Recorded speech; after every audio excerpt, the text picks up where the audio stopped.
마태복음 25장 31절부터 46절 말씀입니다. 인자가 자기의 영광 가운데 올 때 모든 천사들도 함께 올 겁니다. 그때 인자가 자기의 영광스러운 임금 자리에 앉을 겁니다. 그리고 인자 앞에 모든 민족이 모일 겁니다. 그러면 인자가 그들을 서로 갈라놓을 겁니다.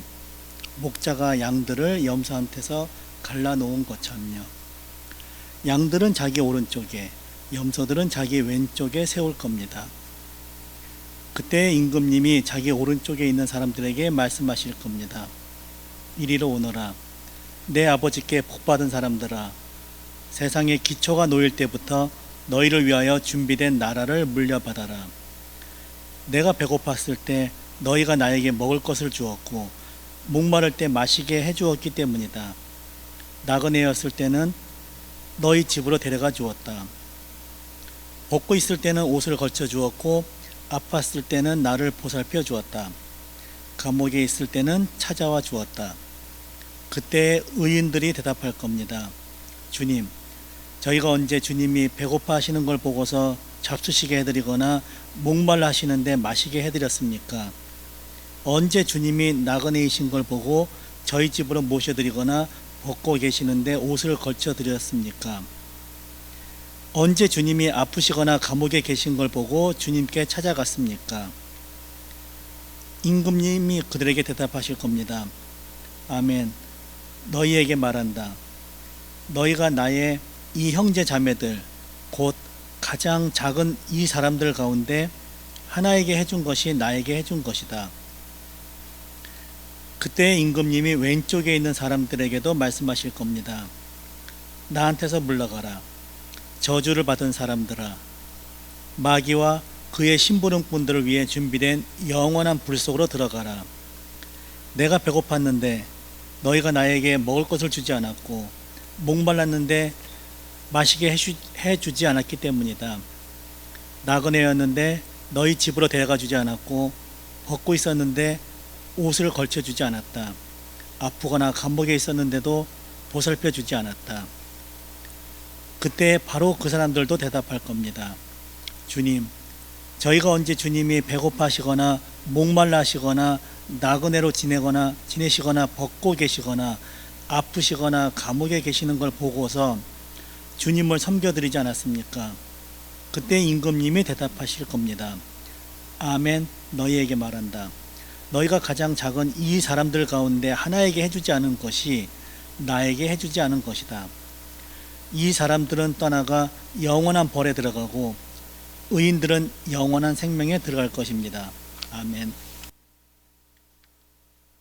자, 오늘 하나님은 누구이고 신은 무엇인가 시리즈 8번째이자 마지막입니다.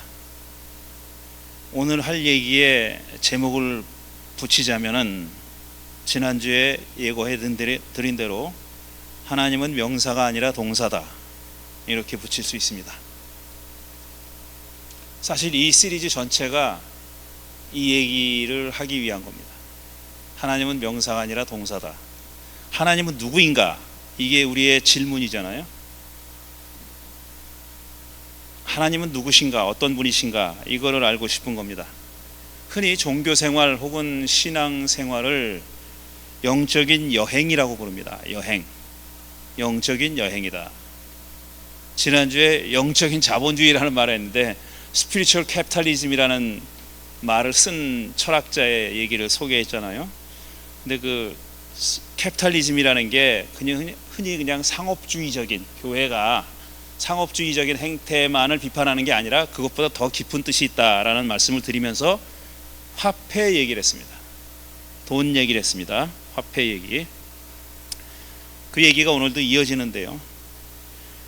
흔히 종교생활, 신앙생활을 영적인 여행이라고 그러고 영어로는 spiritual journey라고 부릅니다. spiritual journey.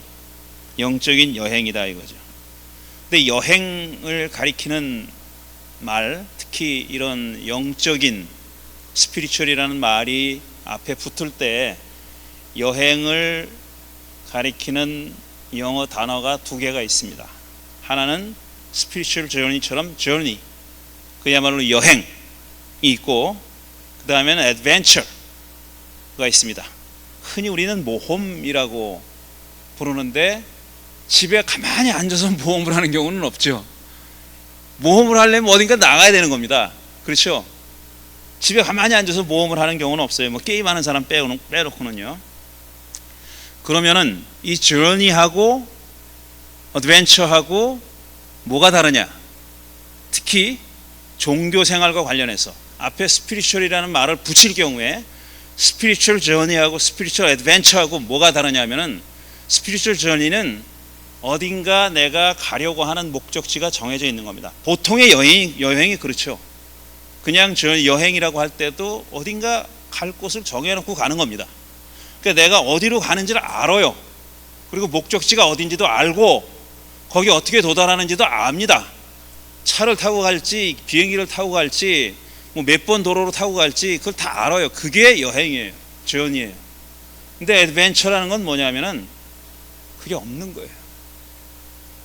어디를 향해 가는지 목적지가 어딘지 거기를 어떻게 도달할 건지 하는 것을 다 정해놓지 않고 떠나는 여행이 모험입니다. 근데 많은 사람들이 종교 생활이라는 것을 어떤 고울이 정해져 있는데 목적지가 정해져 있고 거기 어떻게 도달하는 방법도 다 알고 있고 그런 상태에서 하는 여행이라고 생각합니다. 다 알고 있어. 우리 예수 잘 믿으면 돼. 우리가 갈 목적지는 뭐야? 천국이야. 이렇게 다 알고 있는 거예요. 그렇게 하는 여행이라고 생각하는데 그렇게 생각하지 않는 사람이 있는 거고 그런 사람 중에 하나가 우리들인 겁니다. 감히 저라고만 얘기 안 하고 우리들이라고 얘기합니다. 우리들이 그런 사람들이에요. 이게 어디로 가는지 모르고 어떻게 거기 도달해야 될지 모르고 가다가 뭘 만날지 모르고 전혀 아는 것이 없는 상태에서 나서는 모험인 겁니다.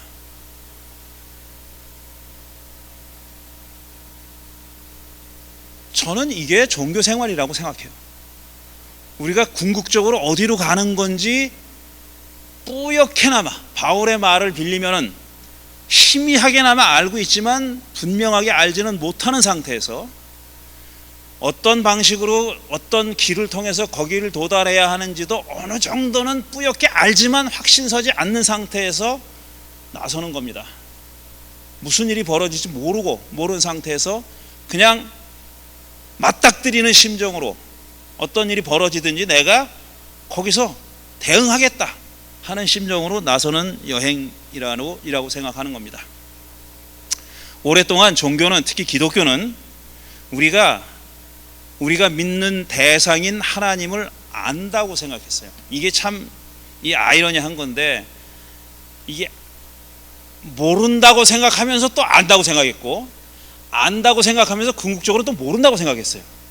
알고 모르고 하는 것이 섞여 있는 거예요. 동시에 존재하는 겁니다. 근데 아무리 따져봐도 우리가 하나님을 생각해봐도 하나님을 안다고 말하기는 참 부족해. 우리 인간이 너무나도 부족한 존재예요. 어떻게 그 크신 하나님을 다 알 수 있는가, 알 수 있겠는가 하는 생각을 가지고 있어요. 그런 겸손한 생각을 가지고 있는데 또 어떤 생각을 동시에 하냐면은 아니 그렇게 아무것도 몰라서 어떻게 하나님을 믿어? 뭘 알아야지, 어느 정도는 알아야지 하는 마음도 또 있단 말이에요. 두 가지 마음이 다 공존합니다.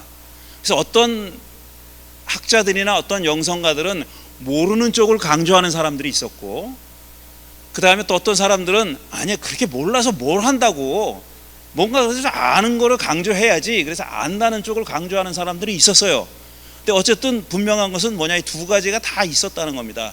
하나님을 안다는 것과 모른다는 것을, 안다는 인식과 모른다는 인식을 동시에 가지고 있었던 겁니다. 그런데 전혀 이제 아무것도 모르는 상태에서 이렇게 애드벤처를 해도 모험을 해도 정말 아무것도 모르는 상태에서 못 하잖아요. 그러니까 바울이 희미하게, 지금은 우리가 희미하게 보지만 그때가 되면 밝히 볼 것이다 라고 얘기한 거는 지금 희미하게 본다는 얘기거든요. 그러니까 전혀 모르는 상태가 아니라는 것을 강조할 필요가 있는 거예요. 신앙을 하는 사람들에게는. 그래서 강조된 게 뭐냐면 계시라는 겁니다. 소위 레블레이션, 계시라는 건 뭐냐면은 하나님이 당신 자신에 대해서 스스로 알려주셨다 하는 거예요. 가면을 벗겨주셨다, 보재기를 벗겨주셨다. 이것도 바울의 표현입니다. 지금 보재기를 쓰고 있는 것처럼 그렇게 희미하게 보지만 그렇게 말했잖아요. 마찬가지 계시라는 것도 아무것도 모르는 상태에서 그냥 덮인 상태에서 이렇게 들춰 보여주는 걸 계시라고 합니다. 그게 어원이 그래요. 레블레이션의 말의 어원이 그런데 이게 하나님이 우리 인간들이 너무 아무것도 모르면 곤란하니까, 당신을 찾아오는데 힘드니까, 어려우니까, 아니 불가능하니까 당신에 대해서 알려주셨다고 믿는 거예요.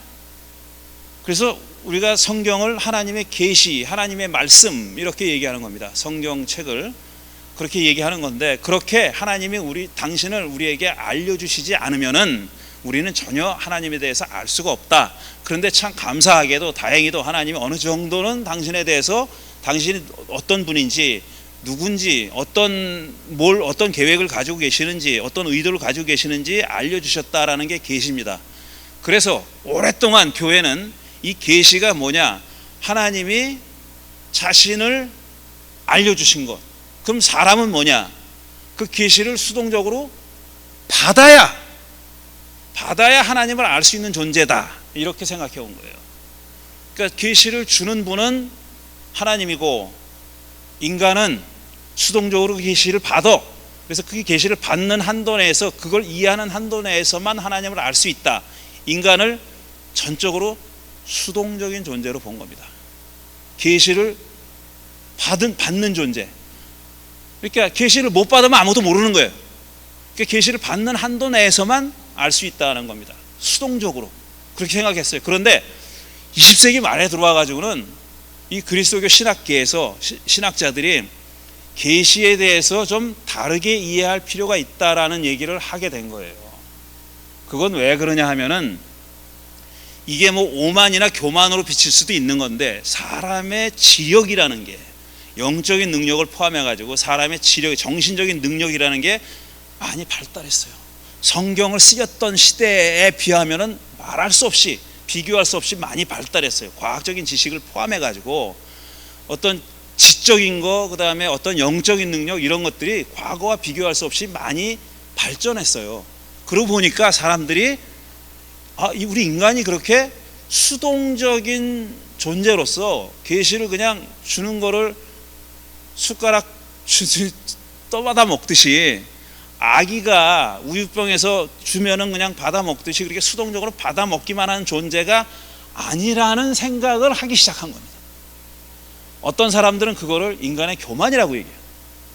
뭐 잘났다고 니들이 뭘 한다고 이렇게 얘기하는, 아주 보수적인 신학자들은 그렇게 얘기합니다. 그런데 적어도 소위 그 주류에 속한 신학자들은 제가 지금 얘기하는 식으로 계시를 이해하기 시작한 거예요.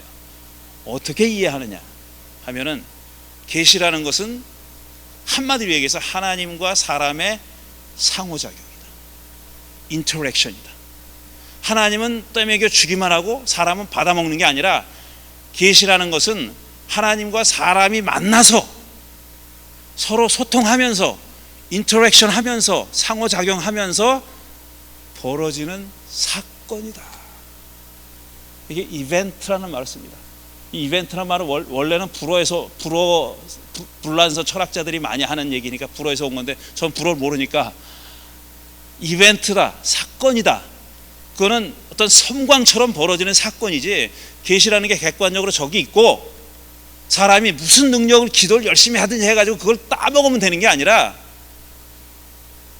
계시가 그렇게 객관적인 게 아니다라는 거예요. 한마디로 얘기하면 맞부딪히는 사건이다. 사람과 하나님이 만나서 부딪히는 사건이다라는 거예요.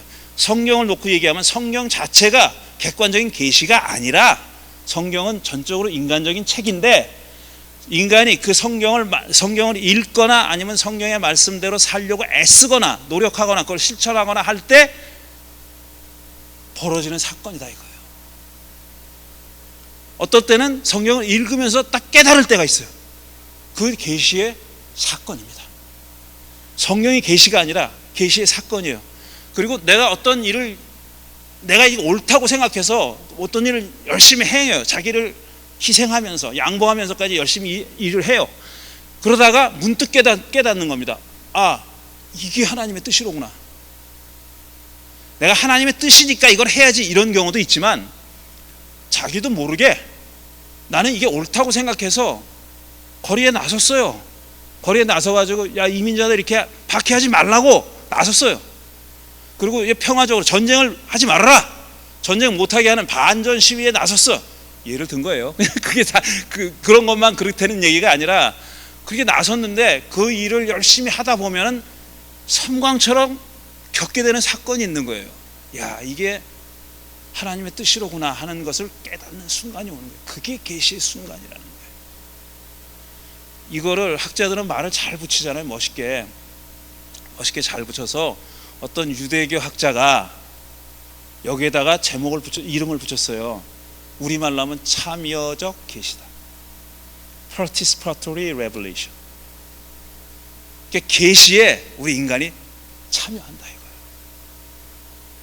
하나님이 계시를 그냥 던져주는 게 아니라 먹을 놈 먹고 못 먹을 놈 관둬라 하고 던져주는 게 아니라 하나님이 직접 사람과 소통하면서 사람과 합작해서 사건을 일으키는 거, 그게 계시고 그런 계시를 이름하여 참여적 계시라고 부르는 겁니다.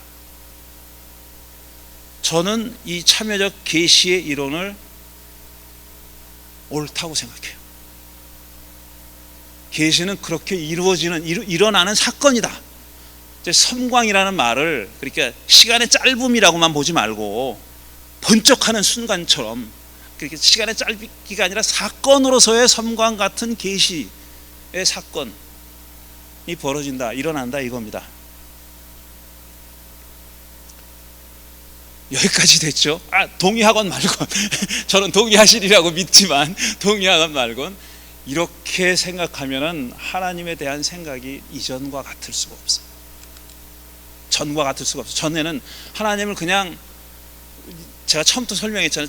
우리 인류는 아주 오래전부터 어떤 자기 이상의 존재를 생각해 왔어요. 근데 그거를 인격체로 생각하기 이전에는 어떤 에너지나 기운 같은 걸로 생각했어요. 기운. 온 만물에 서려 있는 기운 같은 걸로 생각하다가 그거를 이제 인격체라고 생각하게 된 거예요. 왜 그렇게 됐냐 말씀드렸습니다. 왜냐하면 소통이 필요하다고 생각했기 때문에 인간이. 그러니까 하나님이 객관적으로 그렇다는 게 아니라 사람이 신적인 존재를 그렇게 생각해 왔다는 겁니다. 그 신에 관한 생각이 이렇게 계속 변화해 왔다는 얘기를 하는 거예요. 처음에는 기운이나 에너지 같이 생각하다가 이건 소통이 안 되잖아요. 그러니까 사람들이 생각한 거예요. 우리는 신과 하나님과 소통할 필요가 있어. 하나님이 어떤 생각을 하고 있는지, 신이 어떤 생각을 하고 있는지, 내가 뭘 원하고 있는지, 내가 어떻게 하고 싶은지를 서로 소통해서 맞춰갈 필요가 있다고 생각해서 인격체라고 생각하게 됐고, 그 생각이 지금까지 21세기까지 지배적입니다. 그래서 하나님을, 신을 인격체라고 생각하는 거에 거의 문제시하는 사람들이 없었어요.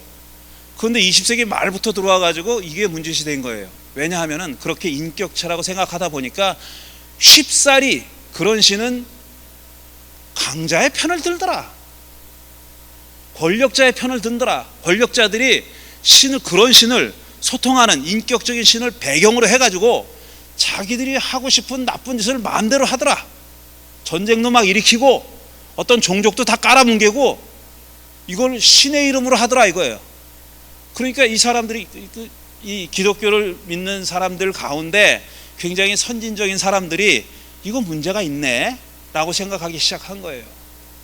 그러다가 그래서 지금 제가 말씀드린 드리려고 하는 내용의 생각들이 나오게 된 겁니다. 다시 말씀드리지만 높아심에서 신이 어떤 분인지 모릅니다. 우리가 그게 가장 밑바닥에 깔려있는 기본 전제예요. 그런데 우리가 믿는 것은 뭐냐 하면은, 아는 게 아니라 믿는 것은 우리가 신에 대해서 이렇게 저렇게 말함으로써 우리의 상황에 맞게 계속 신에 대한 생각을 발전시켜 나가고 변화시켜 나감으로써 조금씩 그 알 수 없는 분에게 가까이 다가갈 수 있다는 그런 신념, 믿음, 희망, 이걸 가지고 있는 거예요. 그게 확실한 지식이 아니에요. 어떻게 될지 몰라요. 그런데 우리는 계속 신에 대해서 이렇게도 생각해보고 저렇게도 실천해보고 하면서 조금 더 정말 신이라는 분이 본체가 있다면 본체에 가까이 다가갈 수 있다고 희망하는 것 뿐입니다.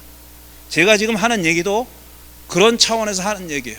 신을 다 알고 하는 얘기가 아니라 이렇게 생각이 바뀌어왔고 왜 이런 생각의 변화는 벌어졌느냐 하는 거예요. 그래서 신을 오랫동안, 가장 오랫동안 아닐 수도 있어요. 우리 인류의 진화의 역사에서 인격체가 아니라 어떤 에너지라고 생각했던 기간이 더 길 수도 있습니다. 왜냐? 인격체라고 믿게 된 게 언제부터인지 몰라. 우리는 정확하게 핀포인트로 5만 년 전이다, 예를 들어 3만 년이다 알 수가 없어요. 모르니까 그 기간이 얼마나 더 길었는지, 그 이전 기간이 더 길었는지도 모르는 거예요. 근데 지금은 과연 정말 그 인격체라고 믿어왔던 것의 신념에 대한 다른 생각을 할 필요가 있게 된 거고, 그 얘기를 제가 지금 하고 있는 겁니다. 지난주에 한 얘기를 조금만 반복하면은 화폐 얘기를 했어요. 화폐는 안 갖고 왔네. 지난주에 20불짜리 꺼내가지고 말씀드렸는데 이거 그냥 종이장이 될 수가 있는 거예요. 근데 그 20불짜리 돈에 20불의 가치가 있다고, 물론 그 가치도 계속 변하는 거고 물가 오르니까 자꾸 변하잖아요. 옛날에 20불이면 살 수 있었던 것이 지금 못 사지 않습니까? 제가 30년 전에 처음에 미국에 왔을 때 마켓에 가면 50불어치의 마켓을 보면은 카트 하나 가득 찼고 쌀 20파운드짜리 하나 거저줬습니다. 오래 사신 분들이 기억하시죠? 20파운드짜리 쌀을 거저줬어요. 50불만 사면은. 그러다 나중에 100불이 되더라고. 100불어치 사야 하나 줘요. 그리고 100불어치 사야 카트가 하나 꽉 차요. 이렇게 돈의 가치가 변하는 겁니다. 앞으로 어떻게 될지 모르겠고, 그 다음에 이게 완전히 종이장이 될 수도 있는 거잖아요. 그럼 화폐의 가치라는 것은 사람의 믿음에 근거하고 있는 거예요. 적어도 미국의 달러의 가치는 종이장이 되지 않을 것이라는 믿음이 있기 때문에 그걸 벌기 위해서 애를 쓰는 거고, 장사도 하고 일도 하고 하는 거예요. 그러니까 화폐가 가치가 있으려면은 그 화폐에 대한 인간의 믿음이 있어야 되는 거예요. 저는 비유가 좀 저렴하지만, 화폐랑 신을 비교하는 게 좀 저렴하지만 신도 그런 거라고 얘기했습니다. 신에 대한 인간의 신뢰가 없으면 신은 아무것도 아니에요. 신뢰가 없어서 아무것도 못해요. 무기력해. 종이장이 되는 거예요. 그냥 20불짜리 돈이 사람들이 신뢰를 잃어버리면 그냥 종이장이 되듯이, 2차 대전 후에 독일에서 빵 하나 사기 위해서 마르크화를 구루마로 끌고 다녀서 빵을 사러 다녔듯이 그렇게 되는 겁니다. 근데 신도 그렇다는 거예요. 이렇게 다시 말해서 신이라는 객관적인 존재가 화폐라는 종이장이 있잖아요. 있는데 아무 가치가 없을 수가 있어요. 극단적으로 얘기하면 그런 것처럼 신이 계신다 한들 인간의 신뢰가 없으면 없는 거나 마찬가지예요. 그런 식으로 존재한다고 말씀드렸어요. 그랬더니 그거인지 몰라도 우리 그 유튜브에 이 영상 올리잖아요. 지금 이것도 올라가는데 어떤 사람이 거기서 이런 작자가 목사질을 하고 있다 이런 식으로 썼어. 거기다 댓글을 달아놨어요. 이런 작자가 목사 노릇을 하고 있다고. 지워버렸습니다, 제가. 아니 무슨 물어보거나 넌 왜 이렇게 생각하냐, 나는 이렇게 생각한다 이러면 제가 성실하게 답을 해. 그런데 이딴 놈이 무슨 목사를 하냐 이렇게 하면 답을 못하지. 그런 만큼 제가 지금 드리는 얘기가 충격적일 수 있다는 걸 알아요. 저도 알아요. 근데 저는 세상이 이렇게 변하고 있다는 것, 그 다음에 저 자신은 그 변화를 보면서 새롭게 알게 되고 깨닫게 된 거를 말씀드리고 싶은 겁니다. 그래서 지금 이런 얘기를 하고 있는 거예요. 그런데 아무도 안 믿으면 화폐가 종이장이 되는 것처럼 신도 하나님도 인간의 신뢰를 바탕으로 해서 하나님이 된다 라는 말씀을 드리고 있는 겁니다. 아무도 안 믿으면 설사 계신다 한들 종이장에 불과하다 라는 얘기를 하는데, 한 걸음 더 좁혀 들어가서 그 신이 어떤 분이냐 하는 것에 대한 생각도 마찬가지예요. 그 생각이 다르면은 그 신은 종이장밖에 안 되는 거예요. 나는 신이 이렇다고 믿는데, A라고 믿는데 그게 아니라고 생각하는 사람들이 대세예요. 그러면 내가 믿는 신앙은 이 사람들 보기에는 종이장인 거예요. 가치가 없는, 의미가 없는 거예요. 잘못 믿는 거라고 생각하는 거예요. 그런 사람에게는, 그러니까 내가 믿는 신은 존재하지 않아요. 자기들이 믿는 신이 존재하는 거예요. 그러니까 신이 있다 없다라는 것을 조금 더 범위를 좁혀 들어가면은 이렇게 얘기할 수밖에 없다는 겁니다. 그런데 그런 예가 성경에 너무나도 많이 나와 있습니다. 사람들은 다 이렇게 믿는데 예수님은 와가지고 그거 아닌데, 그거 아니야 라고 말씀하실 게 너무나도 많아요. 그러면은 그 예수님이 믿는 신과 다른 신을 믿는 사람에게 예수님의 신은 없는 거고, 반대도 마찬가지입니다. 예수님에게 저 사람들이 지금 믿는 신은 사실상 존재하지 않는 거예요. 그게 생각을 조금만 바꾸면 되는 일이 아닙니다. 그 생각이 안 바뀌어요. 왜냐? 너무 근본적인 문제이기 때문에. 지난주에 예를 든 거는 누가복음 15장과 14장을 예를 들었잖아요. 누가복음 15장에 보면 뭡니까? 잃어버린 한 마리 양, 그 다음에 잃어버린 동전 하나, 그 다음에 잃었다 돌아온 아들 하나에 대한 얘기가 나란히 나옵니다. 나란히 나오는데 그 말씀을 하게 된 게 계기가 뭐냐면, 예수님이 이런 죄인들, 세리들 이런 사람들과 같이 어울리는 걸 보고 이 율법학자들과 바리새파 사람들이 핀잔을 했어요. 저런 놈들이랑 노네, 이렇게 핀잔을 했어요. 그때 예수님이 하신 비유입니다. 이게. 근데 이 비유들을 보면은, 자, 잃어버린 양이 한 마리가 있는데, 양이 100마리 중에 한 마리가 없어졌어요. 그러니까 찾으러 다니는 거예요. 근데 다른 남아있는 99마리의 양들은 그냥 들판에 버려두고 찾아다닌다 그랬습니다. 이것부터가 말이 안 되는 거예요. 얘네들이 일단 안전한 데 갖다 놓고 찾아다니는 게 상식이잖아요. 근데 예수님은 그렇게 안 한다 그랬어요. 들판에 버려두고 그랬어요. 원문에 그렇게 써 있습니다. 들판에 버려두고 잃어버린 양을 한 마리 찾으러 다닌다. 골짜기를 다녀서 찾았어요. 그 돌아와서 양떼들 데리고 집에 왔어요. 그럼 그게 끝이 아니야. 예수님이 또 뭐라 그러냐면은, 너무 기뻐가지고 동네 사람 불러가지고 잔치했다 그랬어요. 아마도 동네 사람 불렀으니 잃어버린 양 한 마리보다 더 많은 양을 잡았을 수도 있어요. 말이 안 되잖아요. 말이. 잃어버린 동전, 이건 손해 날 게 없어요. 잃어버린 동전 하나를 찾아가지고 뭐 나머지 동전이 없어지는 건 아니니까. 그런데 이 양반, 이 여인 역시도 잔치를 했다 그랬어요. 동전을 찾았다고 동네 사람 친구들 불러와서 잔치를 했다 그랬어요. 잃어버린 아들은 더합니다. 이는 배은망덕한 놈이에요. 아버지 죽어라 하고 나간 놈이에요. 유산을 미리 달라는 얘기는 아버지 빨리 죽으십시오 이 소리나 마찬가지인데, 그런 폐륜적인 일을 하고 폐륜적인 짓을 하고 나갔다가 돌아온 아들이 돌아왔다고 부둥켜 안고 가락지 껴주고 잔치하고 막 그러니까 큰아들 놈이 화가 나가지고 불평을 했다는 거고, 그런 얘기예요. 예수님은 하나님이 이런 분이라고 얘기한 겁니다. 하나님은 이런 분이다. 그러니까 산술적인 계산, 우리 인간들이 하는 산술적인 계산하고는 안 맞는 분이다 라고 얘기한 거예요. 그리고 14장은 또 잔치 비유는 더 그렇잖아요. 초대를 했어. 사람들을 초대했는데 이런저런 핑계를 대고 안 온 거예요. 그 잔치하니까 텅텅 비었어요. 잔치를 해놨는데. 그러니까 주인이 화가 났어요. 화가 나가 종들을 내보냅니다. 종들을 내보내가지고 누굴 데려오라 그러냐면은 가난한 사람들과 장애자들을 데려오라 그래요. 딱 지목을 합니다. 누구 들으라고 하는 거예요. 이거는 어떤 사람들 들으라고 하는 얘기입니다. 가난한 사람들과 장애자들을 거리에 나가서 데리고 와라 그래요. 그냥 나온 말이 아니다. 이거는 의도가 있어서 하신 말씀이다. 왜? 이 사람들이 가장 그 사회에서, 그 당시 사회에서 니들은 절대로 하나님의 백성 아닌 백성이다.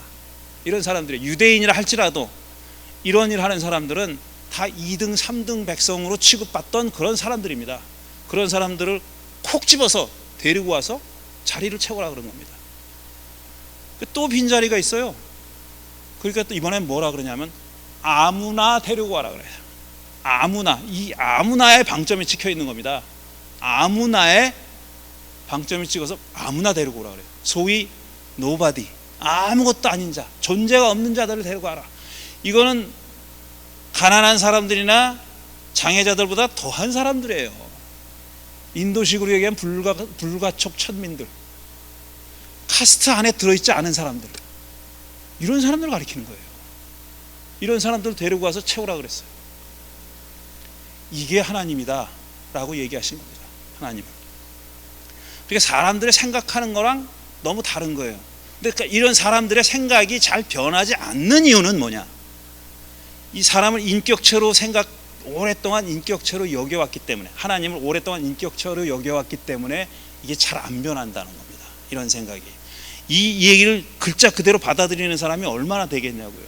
그러니까 우리는 다 초대받아가지고 안 온 놈들이에요. 지금 여기 예배당 나와 앉아있는 우리들은 다 어느 부류에 속한 사람들이냐? 가난한 사람, 장애자들이 아니고 노바디도 아니고, 우린 다 뭐냐? 우리 스스로 오랫동안 그렇게 생각해 왔어요. 우리는 하나님의 부름받은 사람이고 선택받은 사람이고 우리 믿는 사람이고 그렇게 생각해 왔잖아요.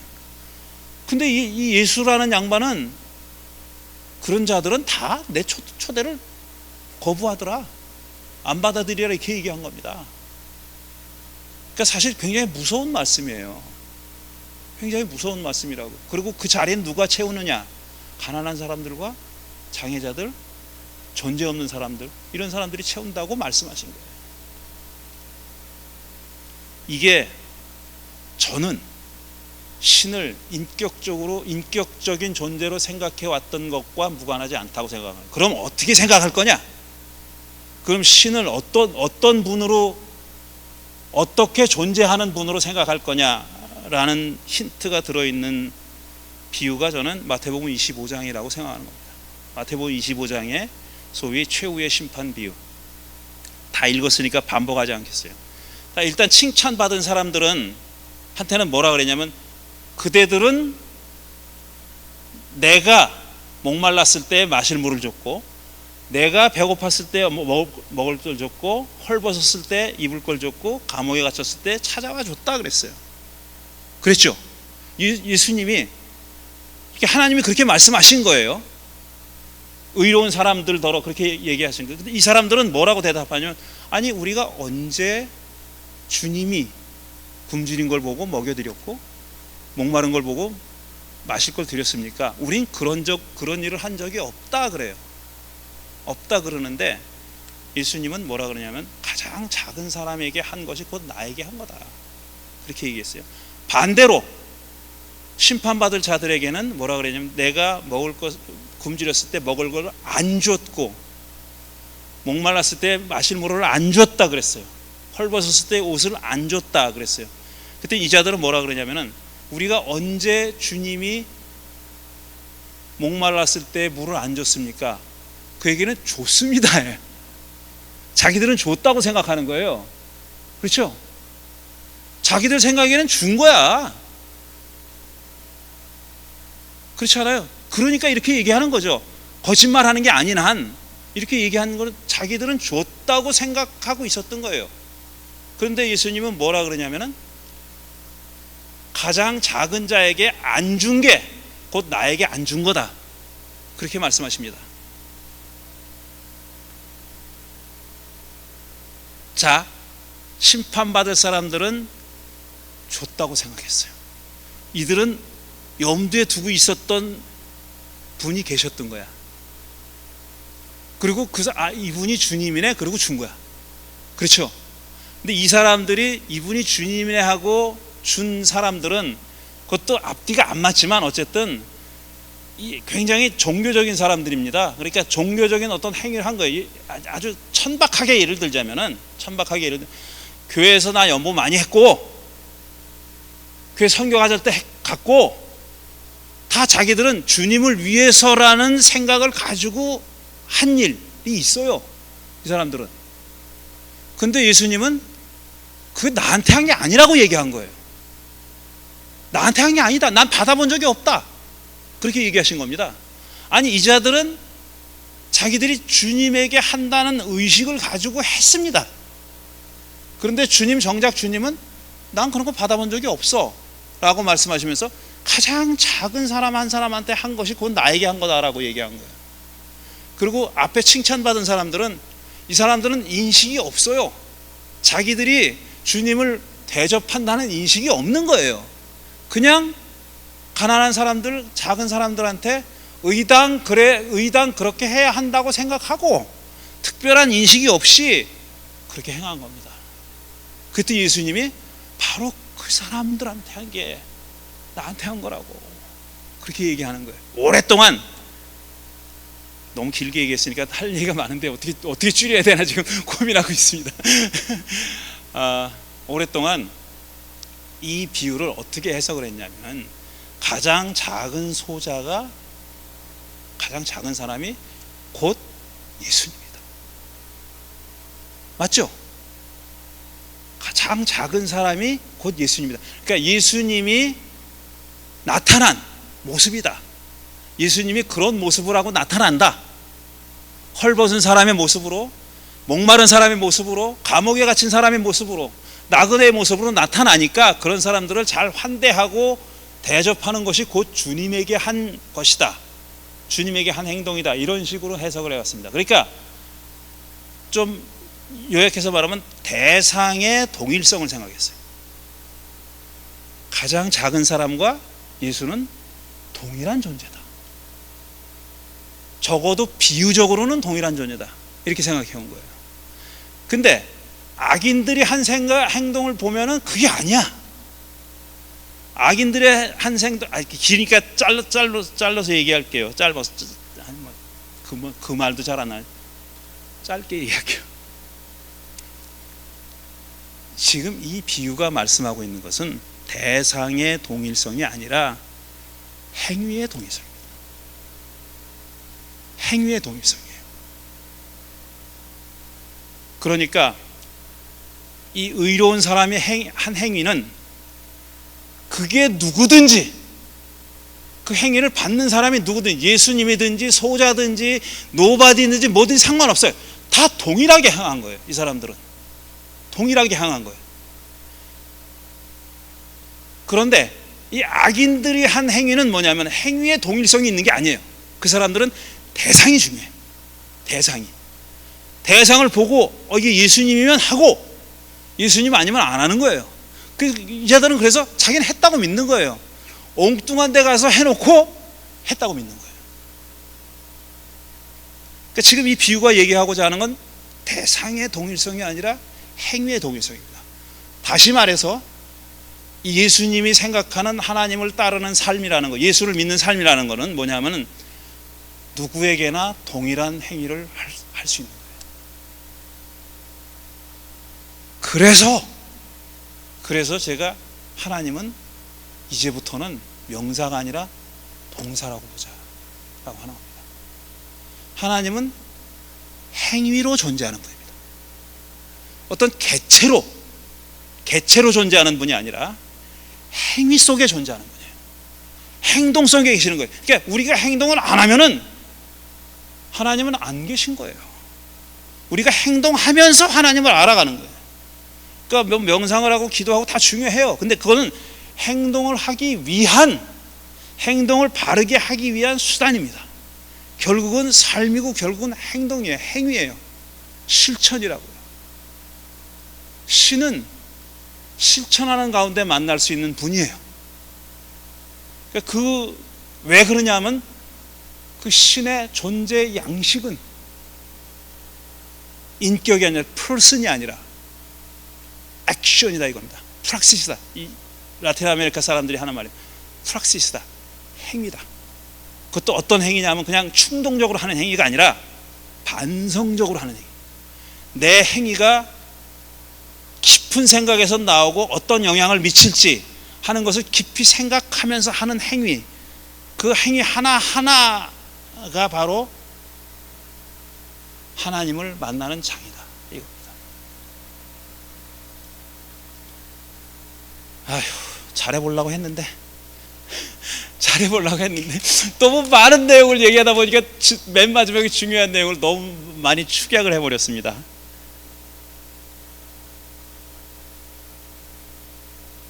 찰떡같이 알아들으시기를 간절히 기도하는 마음입니다. 예, 이 시리즈는 8번째인데 이것으로 마무리하고요. 제가 휴가 갔다 오면은 이제 절기가 시작됩니다. 추수감사절, 그 다음에 대림절 절기가 시작되니까 대림절 절기 강론을 하는 것으로 이어가겠습니다. 드린 말씀 좀 혼란스럽지만 잘 되새김질하면서 잠시 묵상하는 시간 갖겠습니다.